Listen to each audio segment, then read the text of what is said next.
தங்கசாமி ஐயா அவர்கள் நினைவாக இன்று மரக்கன்றுகள் நடவு செய்திருக்கின்றோம். கிட்டத்தட்ட 5000 மரக்கன்றுகள் எங்கள் வயல் நிலத்தில் இருக்கிறது. மரம் தங்கசாமி ஐயா அவர்களின் நினைவு தினத்தில் நான் மரம் நட்டு அதனுடைய பயன்பாட்டை மற்றவர்களுக்கு எடுத்து செல்வதில் பெருமிதம் கொள்கிறேன். தங்கசாமி ஐயா அவருடைய நினைவு நாளை முன்னிட்டு என்னுடைய நிலத்தில் பார்த்தீங்கன்னா மரம் நட்டுருக்கேன் முதல் தடவையாக. இதுக்கு முன்னாடி பார்த்தீங்கன்னா விவசாயம் தான் பண்ணிக்கிட்டு இருந்தேன். அதில் ஒன்றும் பெருசாக எனக்கு லாபம் வரல. இப்போ பார்த்தீங்கன்னா ஒரு ஏக்கருக்கு மரக்கன்று நடுறதுக்கான ஒரு முயற்சி முதல்ல ஆரம்பிச்சிருக்கேன்.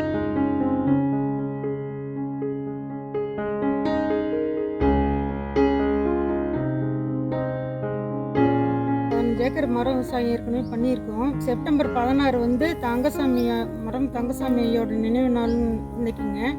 இன்னைக்கு அவரோட நினைவுல இன்னும் ஒரு 2000 கன்று நாங்கள் நடுறோம்னு நினைக்கிறப்ப ரொம்ப சந்தோஷமா இருக்குங்க.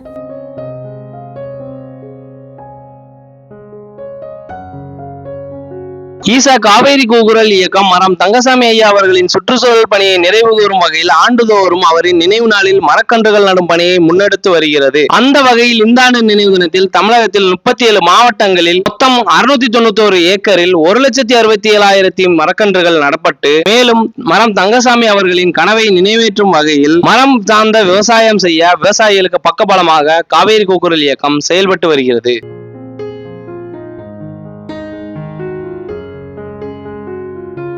சமூக ஆர்வலர், சுற்றுச்சூழல் ஆர்வலர் மரம் தங்கசாமி ஐயா அவர்களின் நினைவு நாளை ஒட்டி ஈஷா மண் காப்போம் காவேரி கூக்குரல் திட்டம், ஈஷா அவுட்ரீச் திட்டம் மூலமும் பொது சுகாதாரத்துறையும் இணைந்து சோமாசிபாடி அரசு ஆரம்ப சுகாதார நிலைய வளாகத்தில் மாபெரும் மரம் நடு விழா இன்று சிறப்பாக நடந்தேறியது.